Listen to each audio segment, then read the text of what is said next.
Let's talk about Ruby Franke. For those of you who don't know who she is a YouTube influencer, vlogger. She is a wife and a mother of 6. She had a YouTube channel chronicling their day-to-day lives, and it was called 8 Passengers. Again, she had millions of followers, but ultimately she started to come under fire for her parenting techniques, and apparently she didn't like the comments. Ultimately, she deleted the channel. I was making millions, and I left it because my kids were being hurt. With entitlement, they were being hurt. With people's advice, and they didn't have a mother up the front saying, I don't care what the world's opinion is, this is the truth, and this is where I stand. And fortunately, I had a chance. I had them in my home long enough to do it, and I'm not going to lose them. They're seeing truth, they're accepting truth, they're loving truth. And so this is my passion, is to invite you to stand in truth and put your opinions to the side for a minute, because your kids are the target of distortion. Eventually, Ruby started a new business with a business partner, Jodi Hildebrandt, and they titled it Connections, and basically they now train people how to parent. On their website, Ruby Franke is titled a certified mental fitness trainer with connections. There is no indication that she has any schooling. It just appears to be something that she titled herself in the business that she started. And she just got arrested a week ago for child abuse. Now, the reason why I wanted to talk about her is there's a few things that made me go, ooh. And here's my question that I have for you. When does the way a parent parents go from cringeworthy to child abuse? That's the question. And I definitely have my opinion. I didn't know who she was until she got arrested. And then I've been watching different videos. Her YouTube channel has been deleted, but there are copies of different videos that she put out there over the years that I've been watching. And let's just say it is cringe worthy. She had millions of followers. I feel like it's similar to when you're driving down the road and you see there's a wreck on the side of the road and you just want to look to see what happened, your curiosity. And in a way, I'm wondering, is her cringeworthiness the reason why so many people followed her? Or were they actually buying into her ridiculous parenting style? And I say ridiculous because, again, this is my opinion, but whoa, whoa. That's all I can say. But the main thing that I want to talk about, and I would love to have your opinion, that is, when does cringeworthy cross the line into this lady needs arrested? Now, in this case, no doubt about it. There's no doubt. There's a line that was crossed. Her son, who was 12 years old, escaped from a friend's house who was helping her with this alleged abuse and ran to the neighbors, had duct tape on him, and injuries, malnourished, didn't even have hydration, wasn't allowed water, wasn't allowed food as a punishment. So, a whole investigation has begun. She has a hearing on Friday, and I plan to be there, and I will keep you updated on what I find. But this is what I've discovered from my deep dive. I went over the Labor Day weekend. I went on holiday, as they would say in some countries, and I went to a fair. And I saw some crazy parenting at the fair.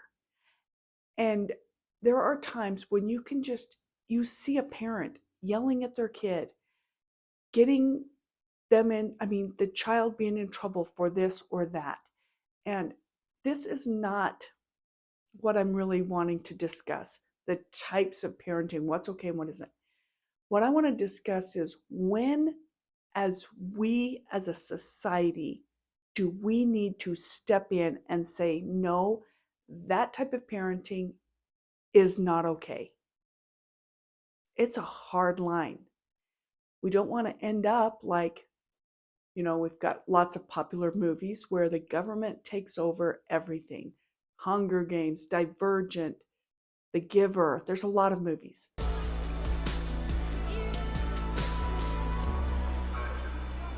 When we leave this room, you will no longer be dependents, but full-fledged members of our society. Faction before blood. And that isn't what I'm talking about. But there also is a mentality that we used to have that's different now. And when would it or should it be considered child abuse? Let me give you an example. When I was young, I can't even tell you how many times I heard the older generation, like my grandparents' generation, say, if you're not good, I'm going to put you to bed without any supper. How many of you have heard that before? If you misbehave, your punishment is going to bed without supper, dinner, whatever. And no one thought twice about that as a punishment. In fact, I was just watching an old movie, old for my nieces and nephews. We watched it this weekend, called The Sixth Sense. How many of you have seen that movie? And it kind of hit me that when I saw that movie, I don't know how many years ago, there's one particular thing that happens in the movie that I'm like, I didn't think of it at the time like child abuse. But having just seen this happen where food being withheld was the punishment, and I personally think that withholding food as a punishment is child abuse. There, I put it out there. I do think it is child abuse. But in The Sixth Sense, when the boy appears to be, well, let me show you. Because you miss Grandma so much. That's right.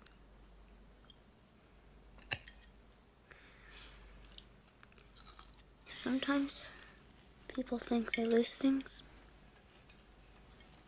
and they really didn't lose them, it just gets moved. So did you move the bumblebee pendant?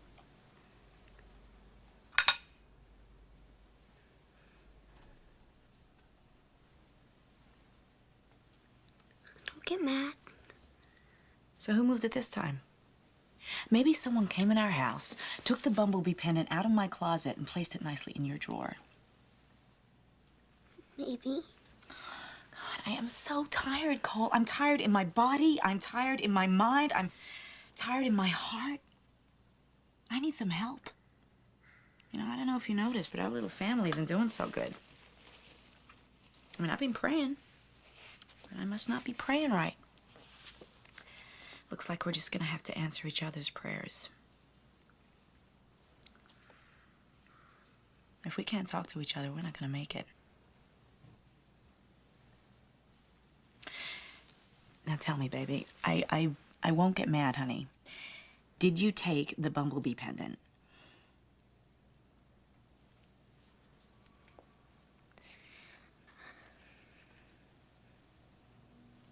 No. You've had enough roast beef. You need to leave the table. Go!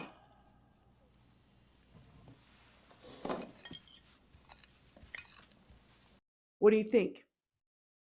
I bet you that many of you have probably seen this movie and you didn't think, hey, that's child abuse.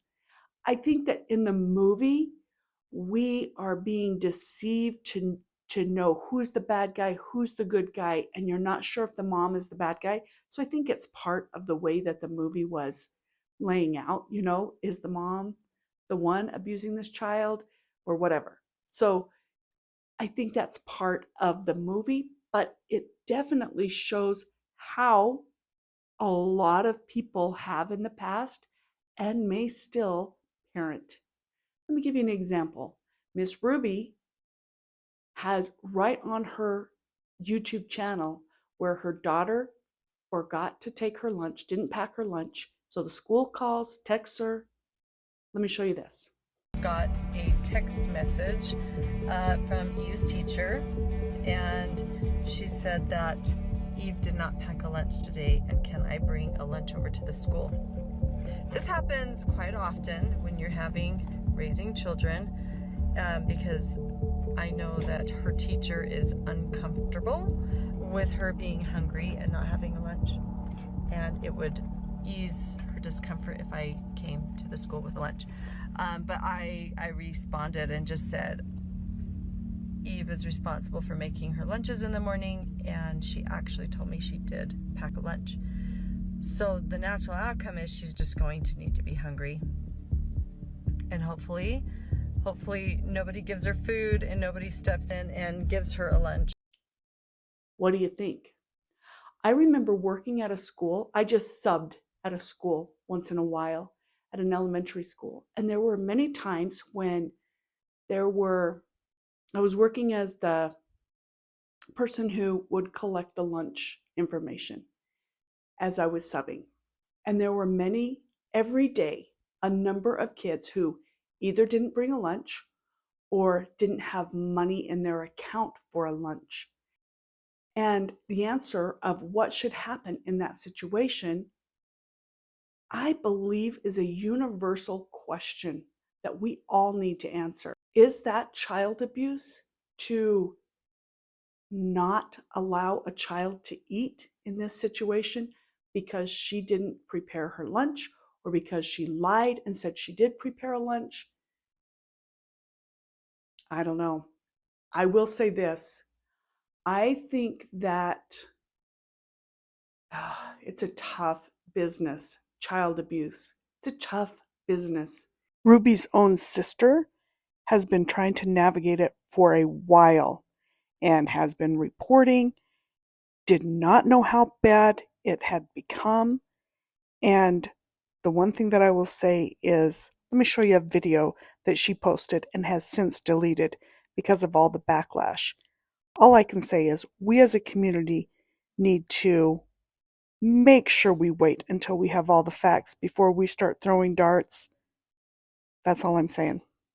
Our regular scheduled content that was supposed to go out tomorrow, Friday, and it is Thursday evening, and this week has been nothing that I could have anticipated. I don't think any of us could have really anticipated.